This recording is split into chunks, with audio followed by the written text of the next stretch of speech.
The massive radio telescope array in Chile's Atacama Desert stood silent under the starlit sky. Dr. Rishi Kumar had spent 15 years listening to the cosmos, searching for signs of intelligent life. Tonight was different. Tonight, the stars were singing. "Ambassador Nix, I need you to verify this signal."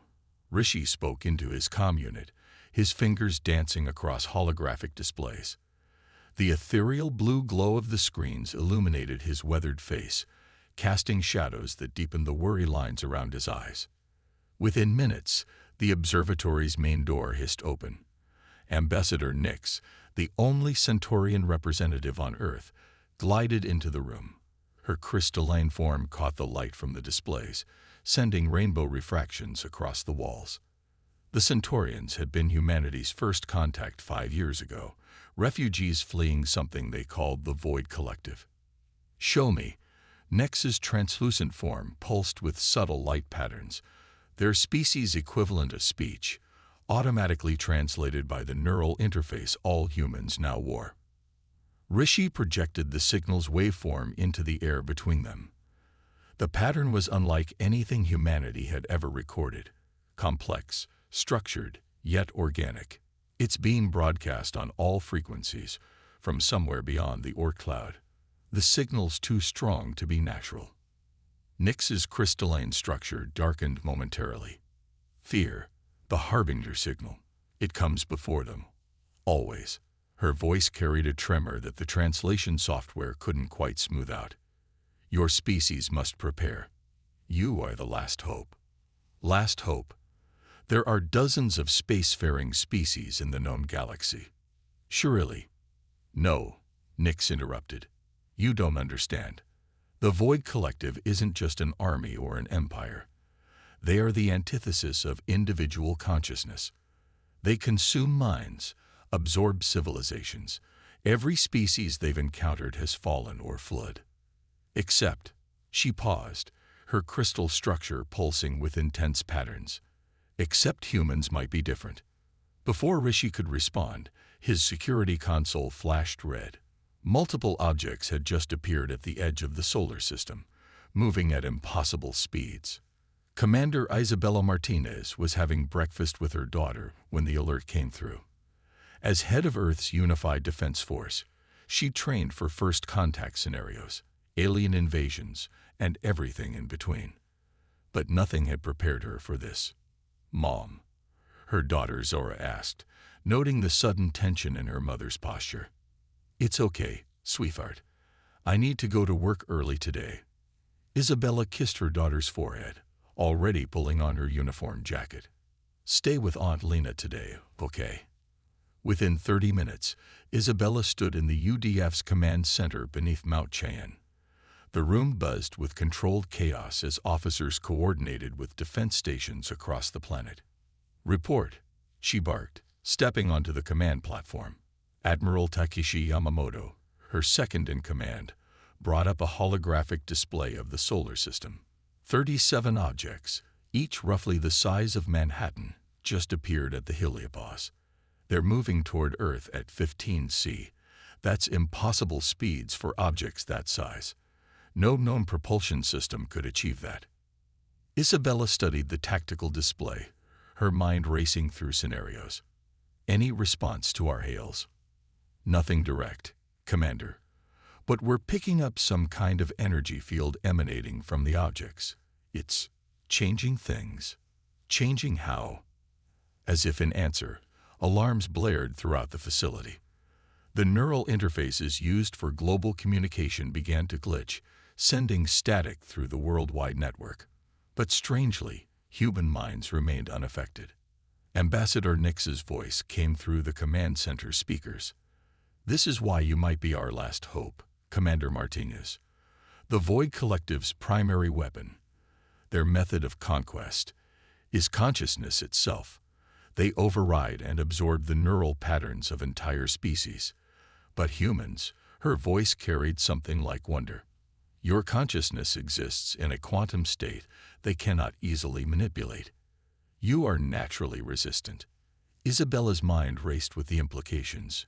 Humanity, The species that had only recently achieved faster-than-light travel might be the galaxy's last line of defense against an enemy that conquered through thought itself. "How long do we have?" she asked, already formulating plans. "Days, perhaps," Nix replied. "They will try to breach your defenses, test your resistance.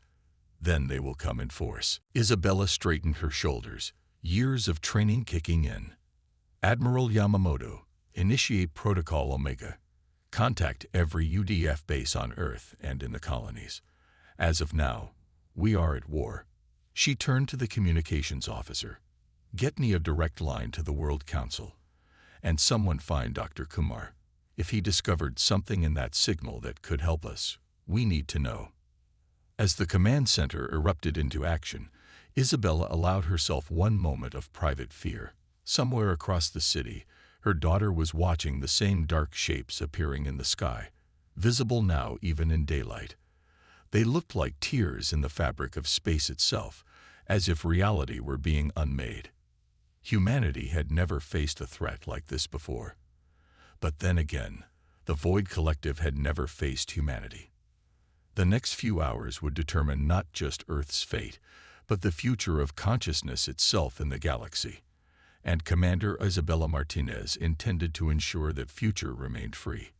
Fleet Commander Kira Wong stood at the bridge of the UEF Hyperion, Earth's newest battleship, watching as refugees from a dozen alien species crowded the ship's massive hangar bay.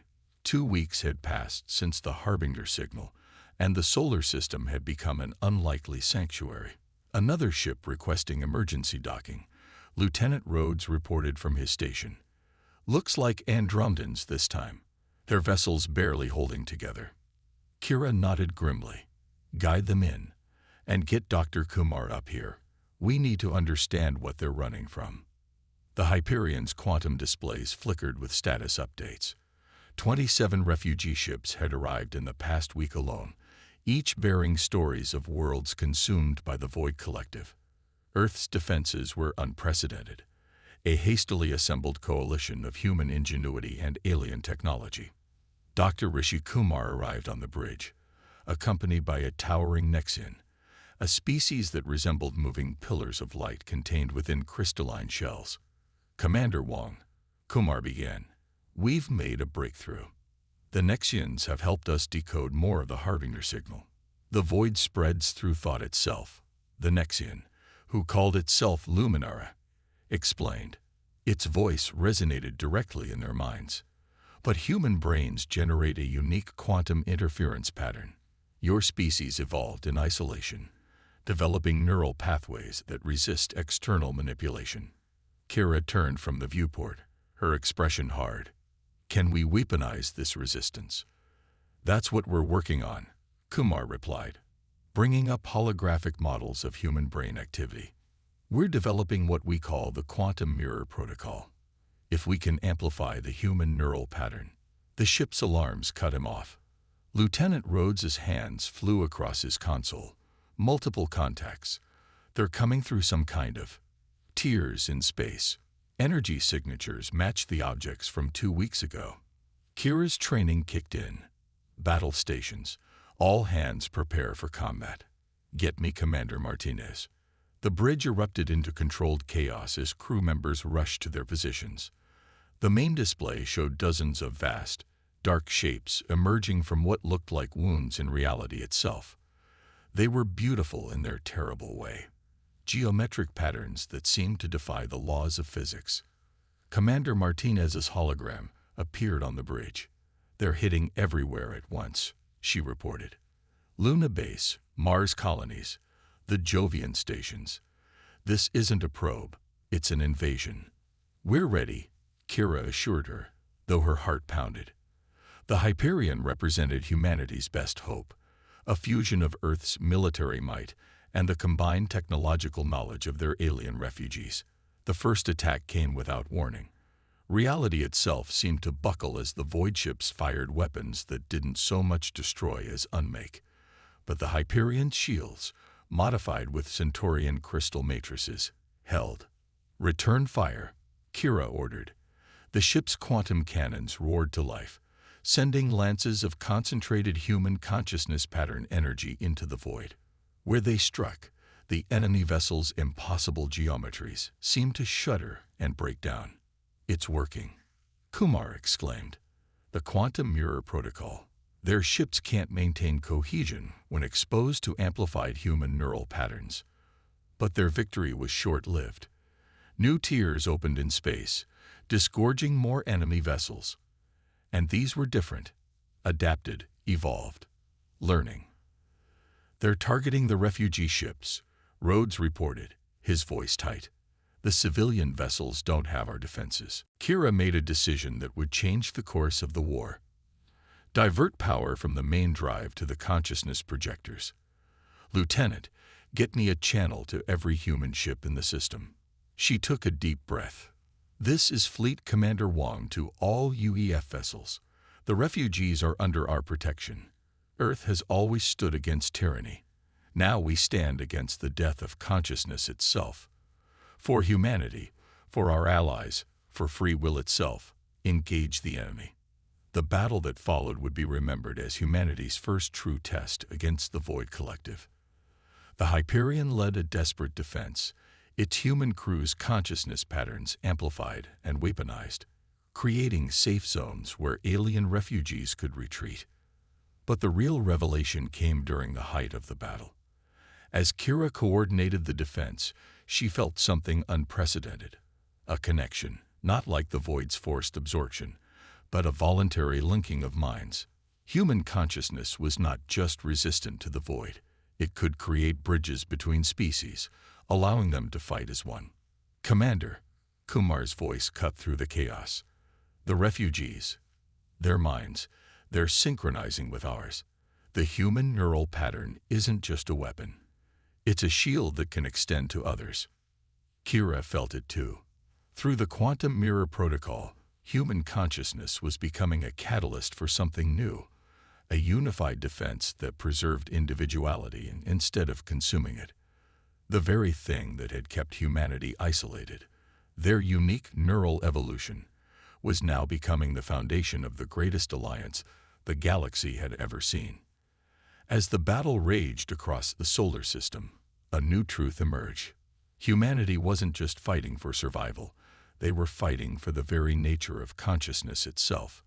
And in their resistance, they were discovering powers they never knew they possessed.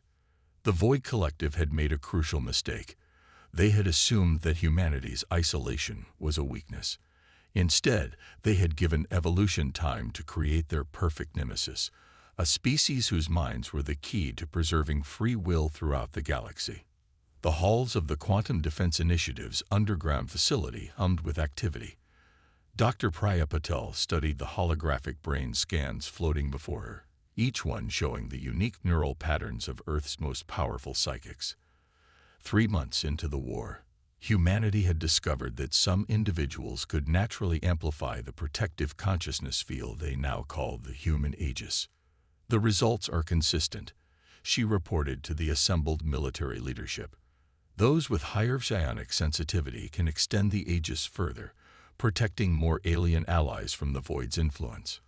Admiral Jackson leaned forward, his cybernetic eye whirring as it analyzed the data.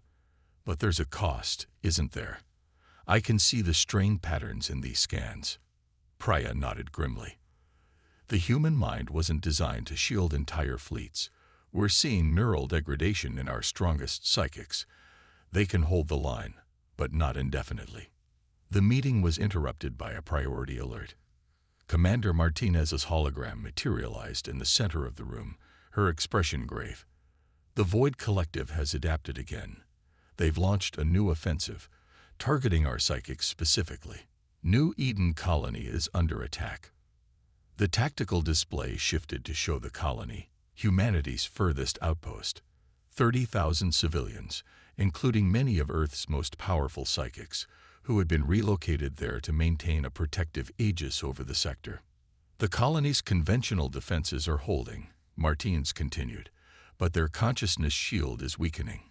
If it falls, we'll lose not just the colony, but our ability to protect that entire sector of space." Admiral Jackson stood. "Dr. Patel, You've been working on something you haven't shared with the full council. Now might be the time. All eyes turned to Priya. She took a deep breath. Project Mindforge. We've discovered that human consciousness doesn't just resist the void. It can actually reform it, change its fundamental nature. But the process requires a direct neural interface with their ships. You're talking about sending psychics to fight the void in their own domain, Martine said, her hologram flickering with interference. That's suicide. Not necessarily. Priya brought up new scans. We've developed a quantum consciousness pod. It can sustain a psychic's mind while they project into the void's network. Think of it as hacking, but with consciousness instead of code.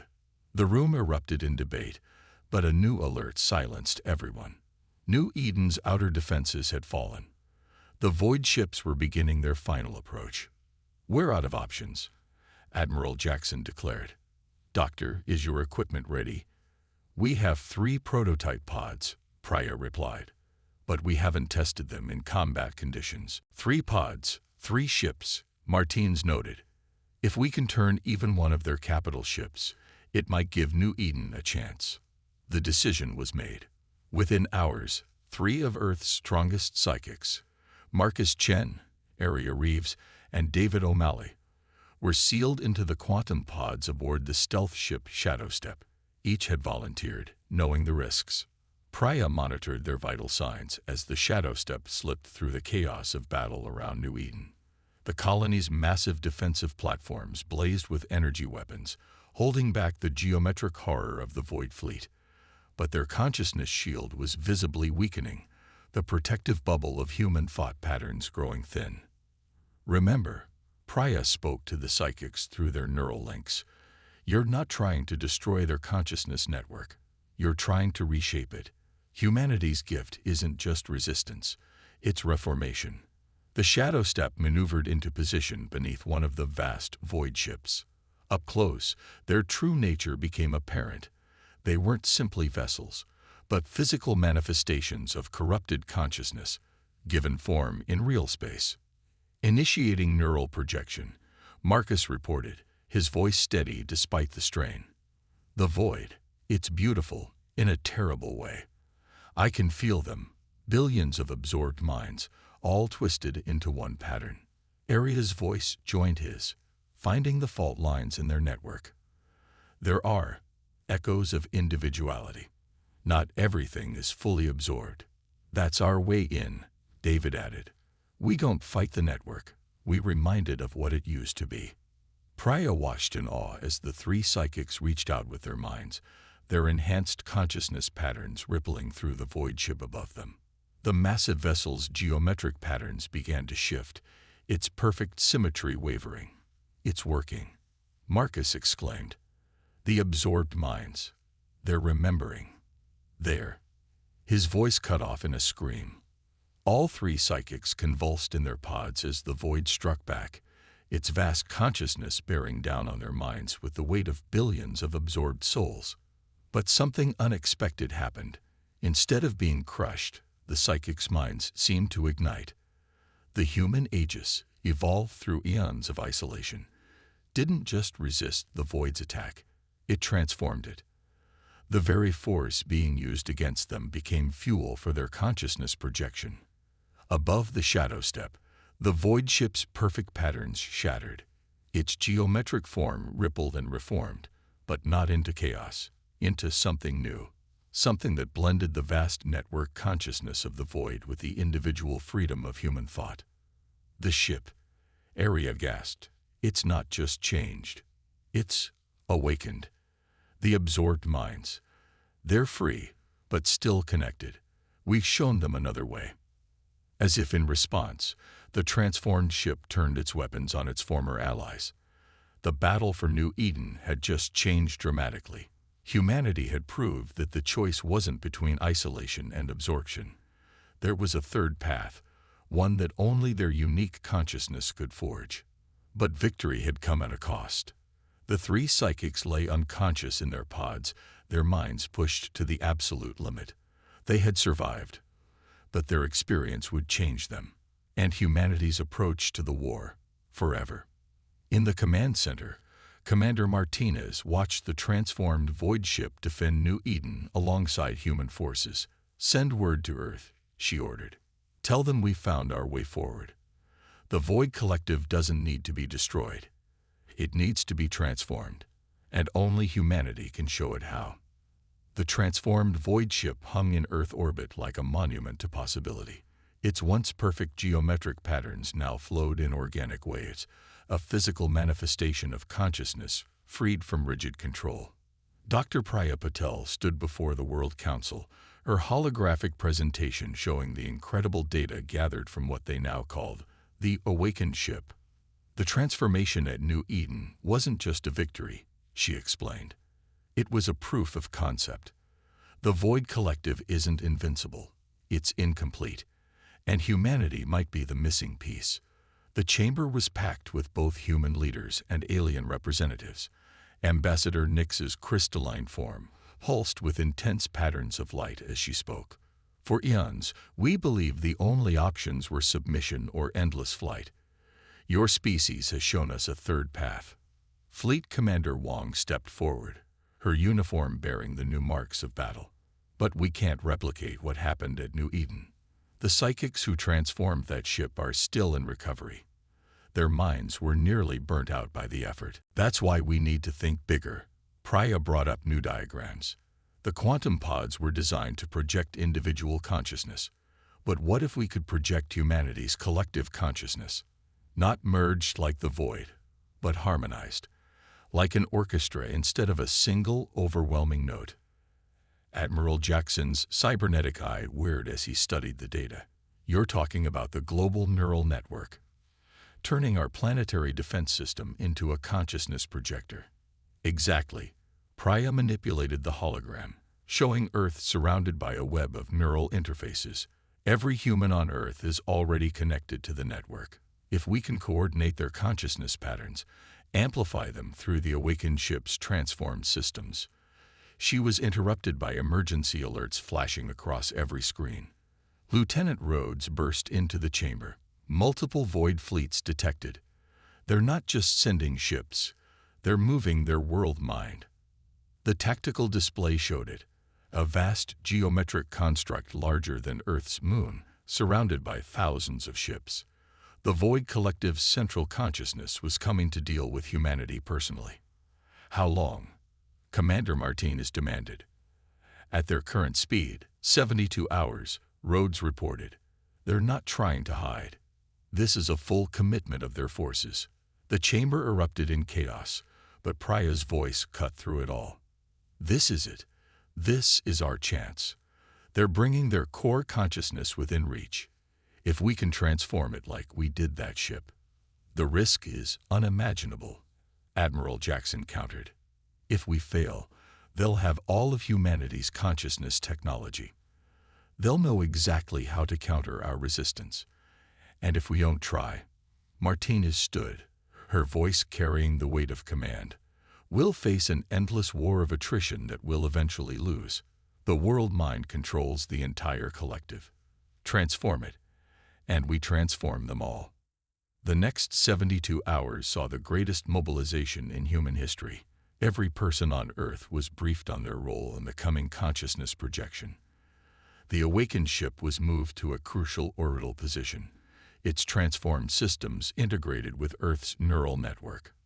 Priya worked with the recovered psychics, learning everything she could about their experience merging with and transforming the Void's network. The key was empathy, Marcus Chen explained, his eyes still holding echoes of what he'd seen. "We didn't fight their pattern. We showed them what they'd lost, what they could be." The Void world mind arrived precisely on schedule, its massive form eclipsing the sun. The sight of it drove some to panic, but most of humanity stood ready. This was what they had evolved for, what their isolated development had prepared them to face. "All neural interfaces online," Priya reported from her station in the Planetary Control Center. "Consciousness synchronization at optimal levels." "This is Commander Martinez to all of humanity." The broadcast went out worldwide. What we attempt today will determine not just our fate, but the future of consciousness itself in this galaxy. Clear your minds. Remember who you are. Remember what makes us human, not our isolation, but our endless capacity to grow, to change, to connect without losing ourselves. The void world mind struck first, its consciousness weapon attempting to overwhelm Earth's defenses. But humanity was ready. Billions of minds rose to meet it, not as a single merged consciousness, but as an infinite symphony of individual thoughts and experiences. Through the awakened ship's transformed systems, humanity's consciousness reached out to the world mind. They showed it everything. Love, loss, joy, pain, the entire spectrum of human experience. Most importantly, they showed it what it meant to be both individual and connected, to be part of something greater without losing oneself. The world mind reeled, its perfect geometric form beginning to shift. But then it pushed back, flooding Earth's neural network with the weight of countless absorbed civilizations. The strain on humanity's collective consciousness was immense. That's when Priya made a desperate decision. We're trying too hard to control it. She broadcast globally. Don't fight. Don't force. Just be. Show them who you are. Show them who they could be. The transformation rippled outward through the entire Void Collective. Every ship, every absorbed mind felt the change. The war wasn't ending in victory or defeat, but in transformation, in evolution. But as the world mind transformed, Priya detected something else. A dark pattern, hidden deep within its network. Something that suggested this conflict was more than it appeared. The true test of humanity was just beginning.